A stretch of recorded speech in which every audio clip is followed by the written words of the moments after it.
we gave her a break, and so you're stuck with me.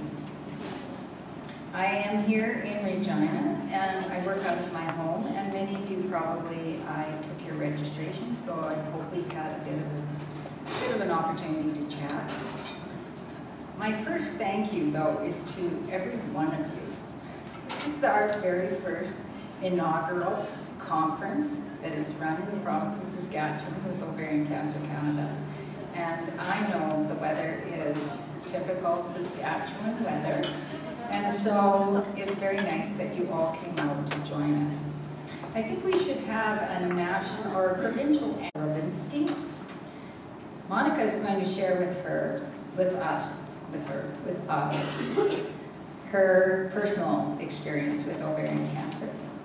She was raised in Winthorpe, and this is all in your program as well. And Monica is a broadcaster by trade, so I'm sure we're going to have a wonderful talk. She's worked in both British Columbia and Nova Scotia. She's worked for Sask Energy for 18 years and is currently the assistant to the president of Unifo Local 649. Don't talk to us about the Essential Services Act though, right? She is married to Wayne, and while they have no children, they have 3 Irish setters who have taken over their lives, house, and wallet. I have a small dog, so I can just imagine what 3 Irish setters eat. Her dogs keep her humble and played a huge part in her recovery. Monica was diagnosed with stage 3C ovarian cancer in December of 2007. And she says that she's recently participated in her very first Walk of Hope, which is our national fundraiser, which happens this coming year, the first Sunday in September. So welcome, Monica.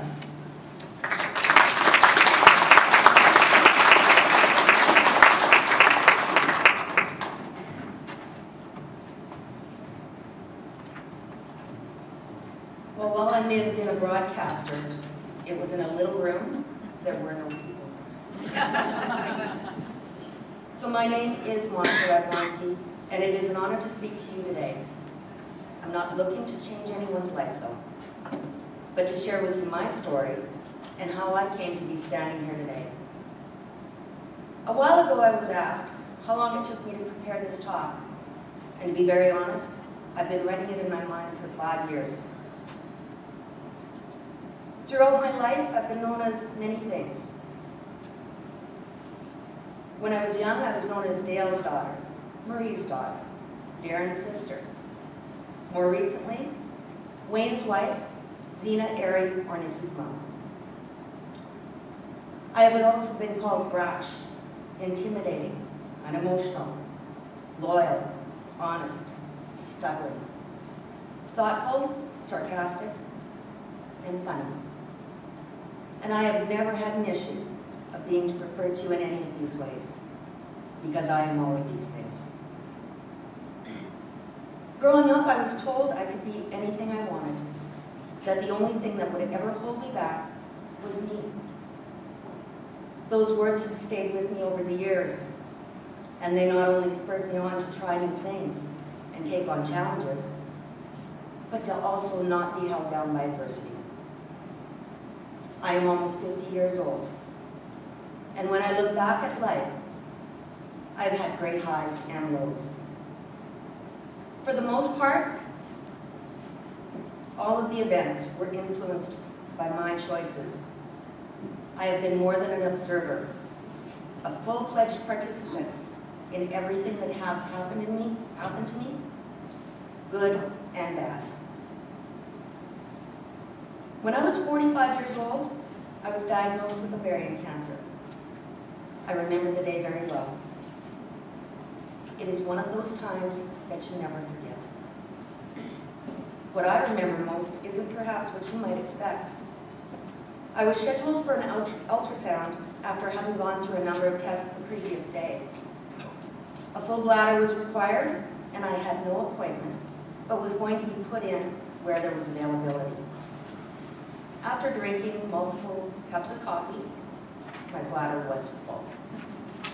I sat in the Pascal emergency room with my friend and waited not so patiently.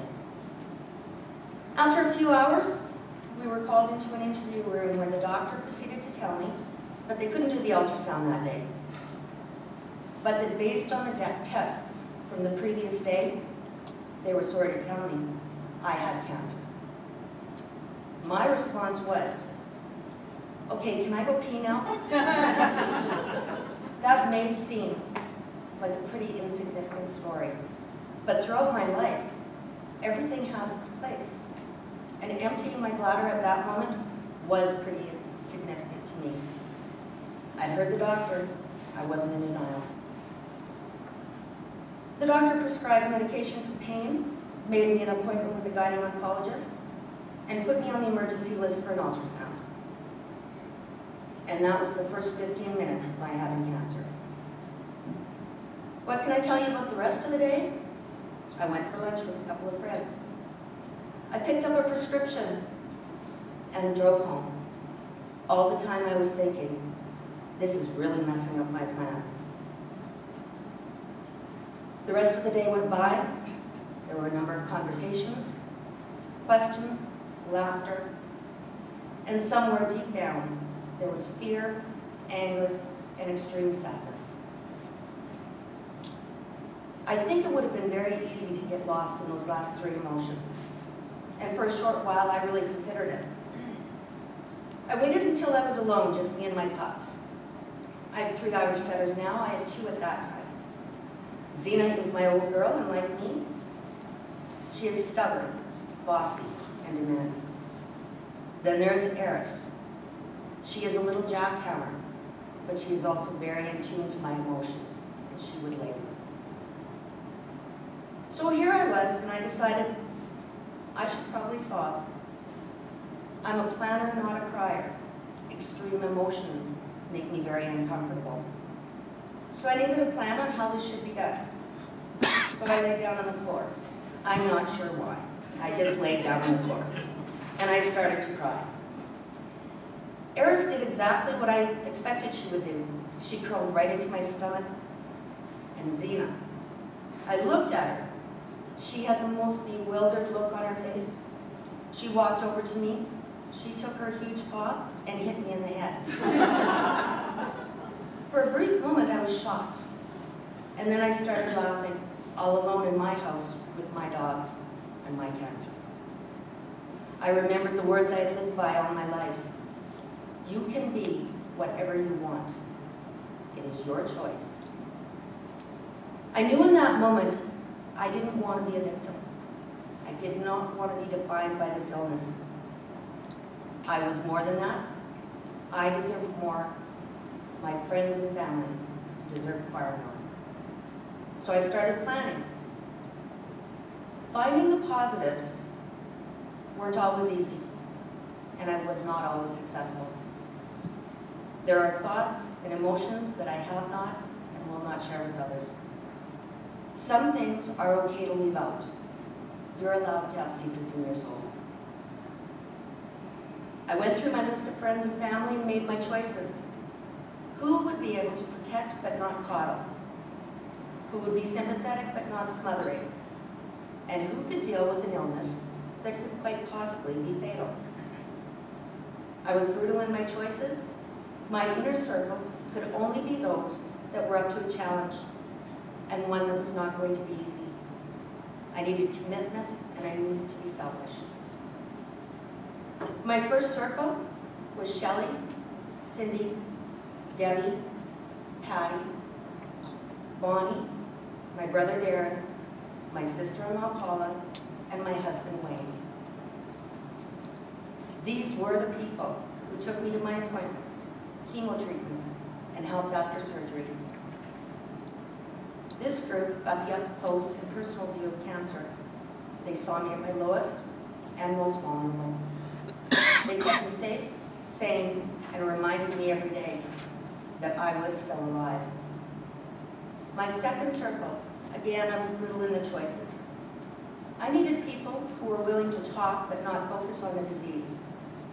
They needed to be able to laugh with me, and their main task was to keep me grounded by telling me about their lives and to remind me there is life beyond this disease. These people had a tough job. They loved me, and every ounce of them wanted to do more. But they understood who I needed them to be.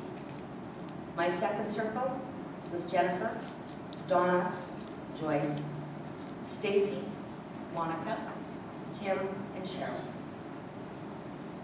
This circle was the one that showed everyone in my world how they were to treat me. They had to be able to empathize, but to keep people seeing Monica and not cancer. I never once asked anyone in these circles if they would do it. I just always knew they would. These circles were also not about who was the better friend. They were simply about who could do what. One of my most valued friends is very emotional. And I know she felt hurt that despite our closeness, she wasn't in that first circle.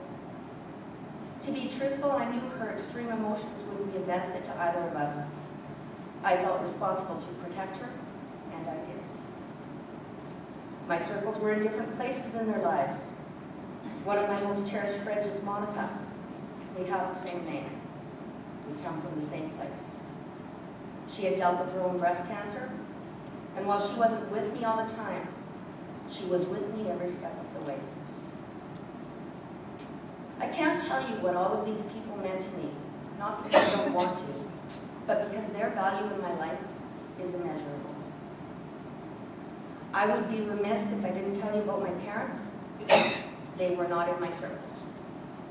That was too big of a burden. They, like all parents, would lay down their life for me, but that was not what I needed. I had their love and support, and they were with me. They had a role. They are my parents. So I knew I could emotionally survive. The next step was far harder to plan. The physical aspect of cancer is exhausting. I felt like my body had betrayed me. Nothing worked the way it used to. I would look in the mirror, and the face and body I saw resembled someone that I used to know. I was the poster child for how the medical system should work. I was diagnosed on December 4th, 2007. Dr. Al-Haki did my surgery January 10, 2008, and I started the chemo under the care of Dr. Bryden February 6th of that same year. I had stage 3C ovarian cancer. My treatment physically was a radical hysterectomy and 6 rounds of chemo. Carboplatin and paclitaxel every 3 weeks for almost 6 months. So I did my research. I knew what the side effects were. I did my tour of the hospital. I listened to the information, or I did up until they showed me the wig room. You will lose your hair. I hate to lose. So I made a choice. I had my friend Sydney cut my hair off. I thought I would hate it. It was a non-issue. I wore bandanas or not. It felt natural. And I never missed my hair. At least not the hair on my head. I missed my nose hair and eyelashes. Eyelashes aren't only for mascara. And nose hair, while you might not realize, it keeps things out. The fuzz from a crochet blanket. Dog hair. Lint, bugs, or dust. I also remember one time having a shower and thinking, good Lord, this is like showering with a stranger. So I knew my schedule for 6 months. I had an idea of the effects that I was looking at, and now I needed another plan. How was I going to live my life? I remember thinking, I will fit chemo and cancer around my life. And for the most part, it worked. Chemo affects every part of your being. The physical aspect is what everyone sees, but the emotional part is so much harder. Those side effects last long after treatment is gone. I had dark days when I wanted someone to make it go away. I've always found great solace in music. And during those times, it was music that pulled me back. One song that kept me going was by Kate Bush, This Woman's Work. The lyrics are, I know you've got a little life in you left. I know you've got a lot of strength left. I should be crying, but I just can't let it show. I should be hoping, but I can't stop thinking. All the things I should have said that are never said. All the things I should have done that I never did. All the things I should have given but I didn't. Make it go away. I listened to this song over and over, and even in my darkest times, it brought me back and kept me moving forward, hoping that I would get the chance to do all of those things. I had 4 things I would do every day. I would make the bed, do the dishes, get dressed, and take care of my dogs. While I know that doesn't seem like much, there were days when I wasn't sure that 24 hours was enough time to get it done. There were also times that I thought that 24 hours would never end. I ran 3 agility trials with my dogs. I drank too much red wine, because Dr. Al-Haki told me I could have a glass of wine. Chemo and a hangover. I wouldn't suggest it. I got groceries. If I was really honest with you, getting groceries was never a successful outing. One of my side effects of chemo was cravings. My craving was for watermelon. I would frequently become sidetracked and lose all focus and end up at home with watermelon. I once went to get groceries and opened up my purse. There was a note from my husband, and it read, "We need more than watermelon." I went for lunches, I mowed the lawn, I went camping, and I lived. It wasn't easy, but with my circle of friends and family, I found joy, humor, and happiness in the turmoil.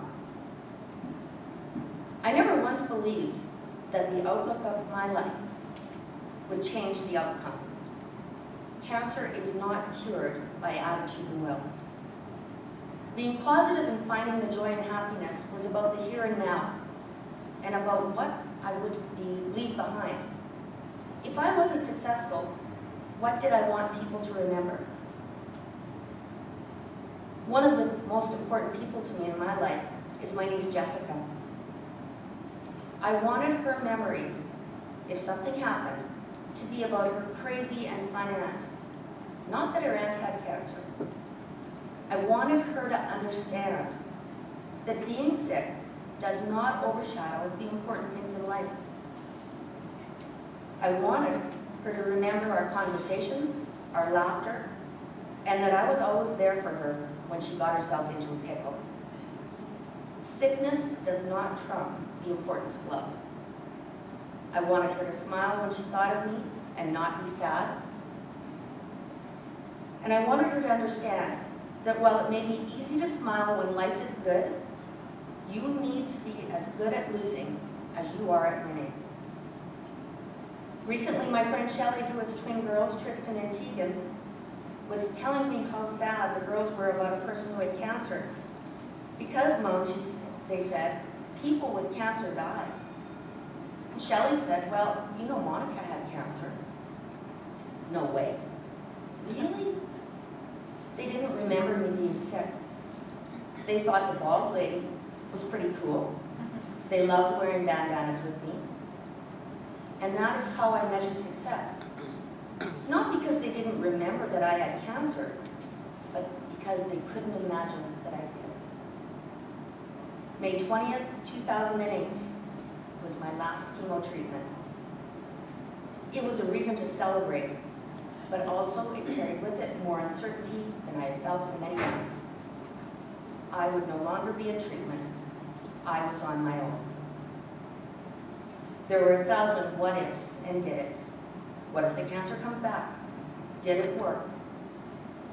Allowing yourself to be consumed by doubt is exhausting. Life after chemo and stepping back into the real world has its own challenges. It must be great to get back to normal. Really wasn't sure what normal was anymore. How devastating for you, how unfair. I'd never really thought of cancer as fair or not fair. It wasn't personal. I wasn't being punished. I once asked someone if it would be fairer if they got cancer instead of me. When I think back, I was incredibly lucky. I got sick, I was diagnosed, I was treated, and I was alive.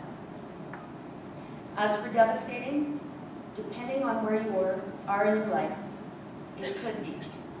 But there are a number of things that I've been through that I felt were far worse.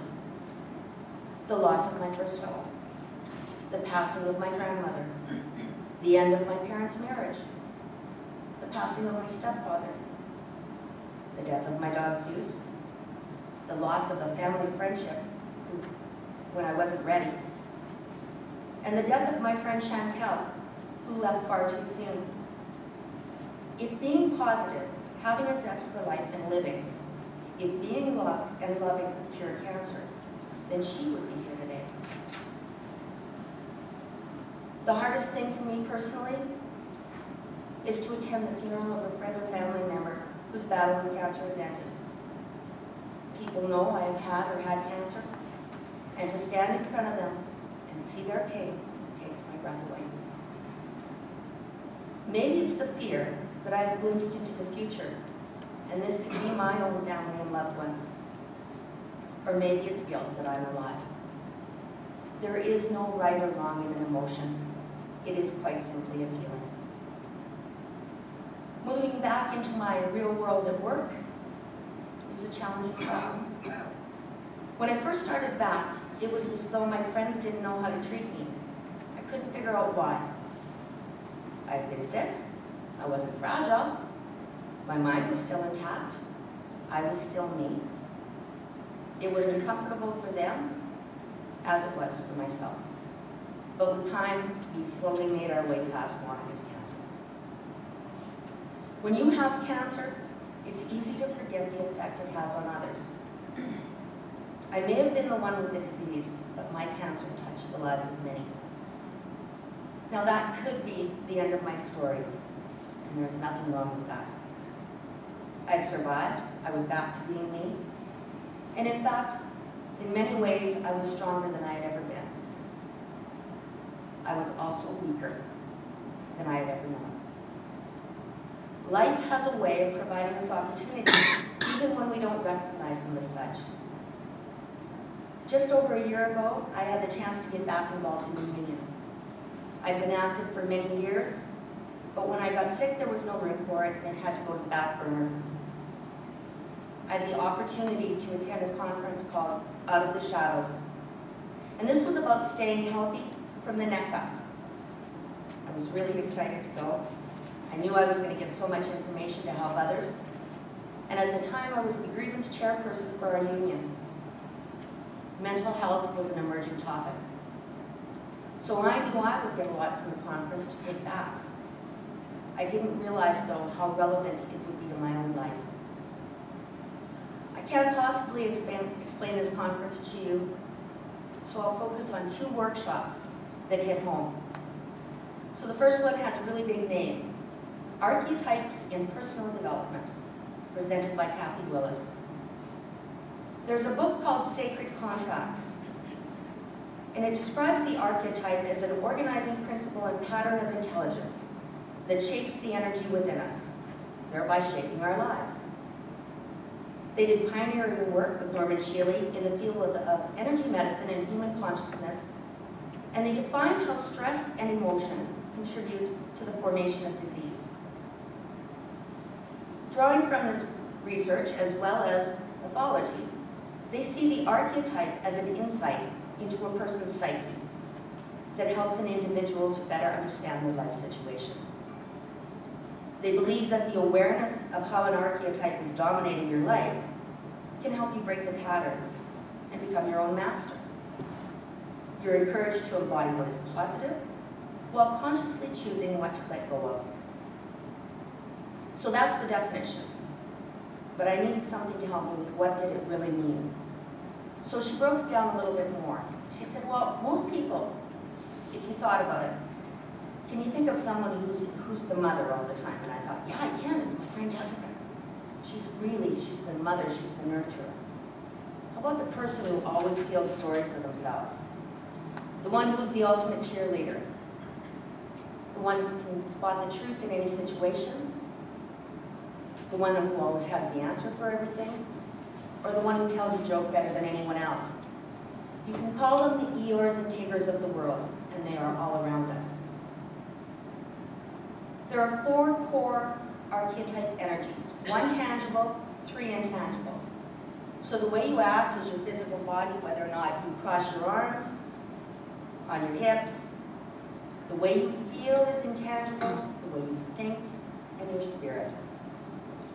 You might be known for being a particular type of person. People might describe you as a nurturer, a warrior, a rebel, storyteller, comedian, teacher, or bully.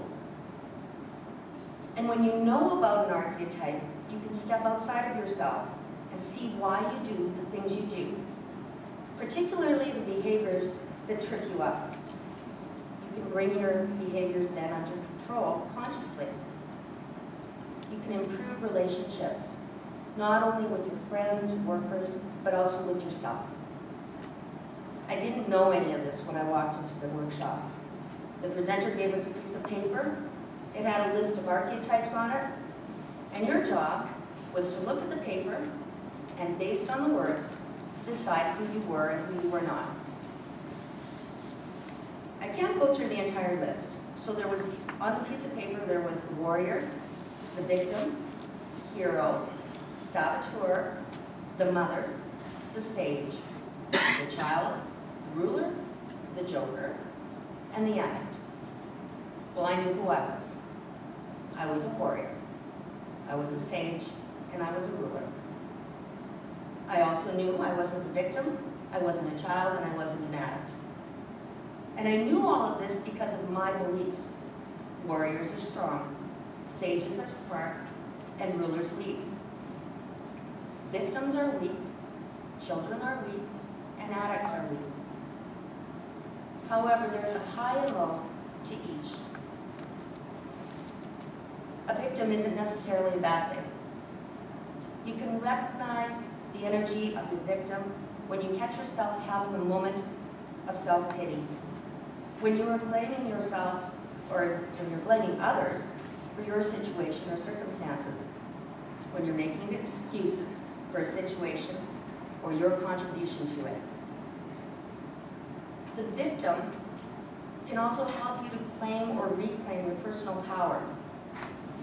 Discover that the external world really has limited control over how you feel. You can accept responsibility for what happens in your life and know when you need to put firm boundaries in place to protect yourself from others. Once you have this awareness and you reclaim that personal power, you can move forward and take the opportunity to go from blame and woe is me to I am responsible for my life. And I am willing to take responsibility for living it to the very best of my capability. She then went on to explain the warrior. A warrior wants to win. They fear weakness and powerlessness. They have energy of courage, high levels of assertiveness, self-control, and are not afraid to take risks. They're also adaptable. They exhibit warrior energy and are able to be confrontive, and they fight for what really matters. I was really good with all that. I thought I kind of won. She went on to explain that the warrior is also quite willing to sacrifice others to win. They believe that being right is more important than fair. They are impatient. Their goals are paramount to everything else. They also believe in vengeance. So warriors are not just strong and resilient. They are overbearing, judgmental, unkind, self-righteous, and vengeful. Not exactly what I was brought up to be. There is a choice and there is a consequence. Throughout your life, you will constantly make choices. The choices we are faced with are not always easy, and they are not always pleasant. But the truth of the matter is you still have choice. It's your responsibility to accept the consequences of each choice you make.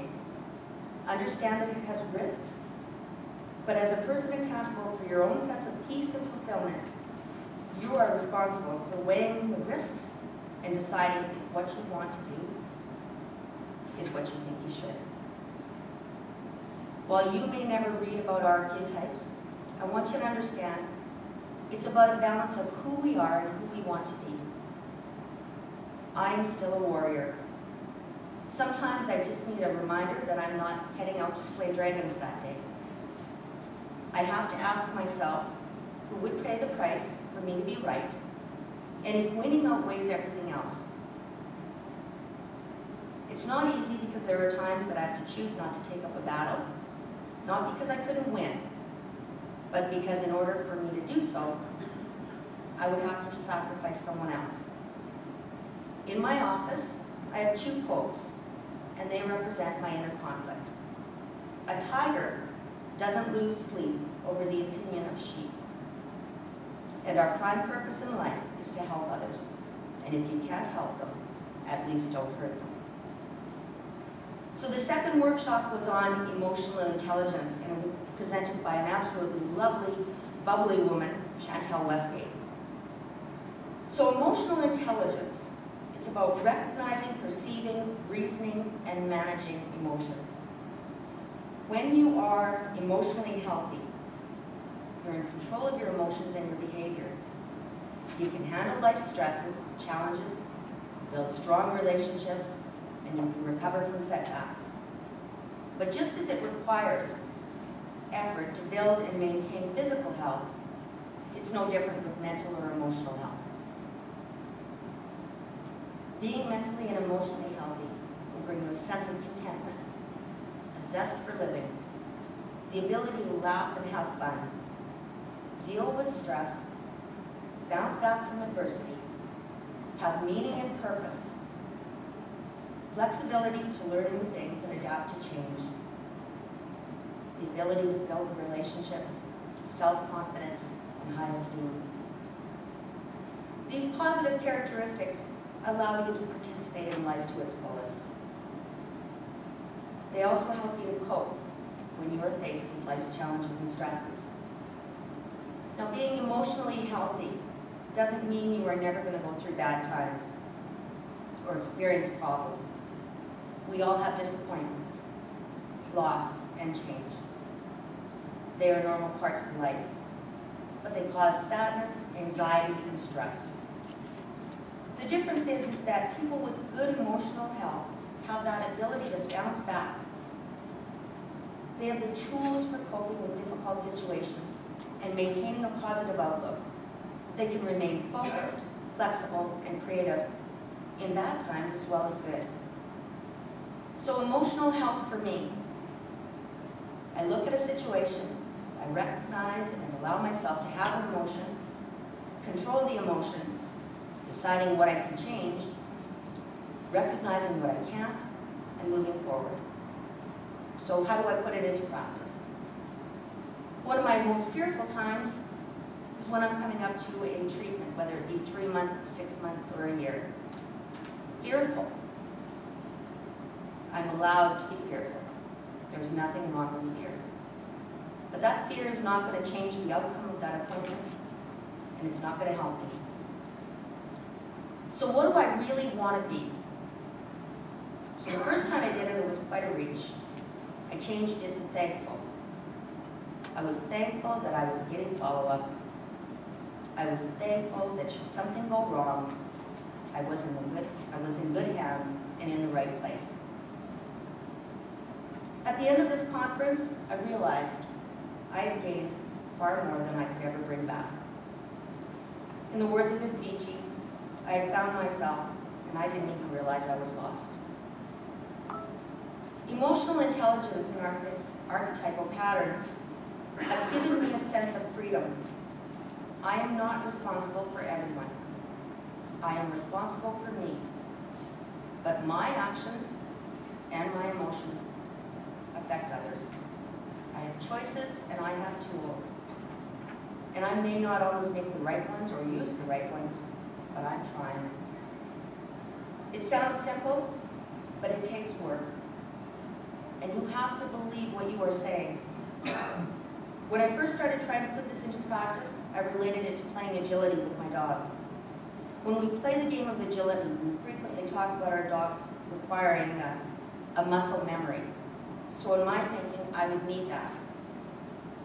I had quite the conversations with myself.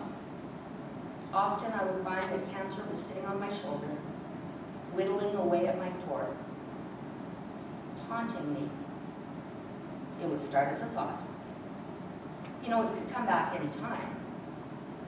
You didn't know I was coming the first time, did you? Go ahead and build everything you want. I can take it all away. And I remember quite clearly one day being totally fed up, and I actually said out loud, "Get a life, this one is mine." I was asked what it was like to live with cancer. And I said, I really don't think it's me who lives with cancer, but cancer who has to live with me. And I'm a bad host. Cancer changed me physically and emotionally, and I have grown. But there is a sense of loss. The innocence that I led my life with is gone. Cancer has many faces, and for a very long time I refused to accept that mine was one of them. I think less about cancer now than I did 5 years ago, but it has not gone away. It has not made me weak, nor has it made me strong. It was perhaps, at the very most, a catalyst that started me on a journey. But that is all the credit it will ever get. In closing, what I wish for everyone here is what I want for myself. Be present in your life. Allow yourself to dream. Allow yourself to love. Allow yourself to believe. Allow yourself to hurt so that you can heal. And allow yourself to let go and move forward. And always remember, it was always about the journey and never about the destination. Thank you.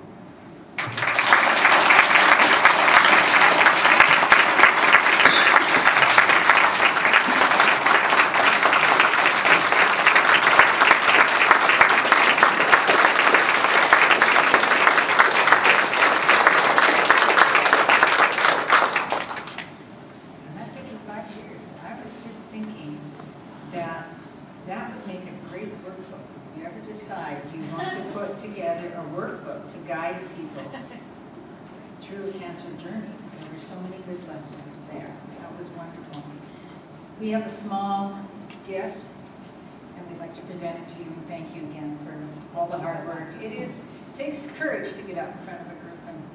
Well, I wanted to drink water, but I was afraid I'd take my teeth out. This is probably a good time to say that Anne Chase has a hospitality room that will be open as soon as she gets the key, and she's going to have a bottle or two up there if anybody wants to join her after today's session at 4:30.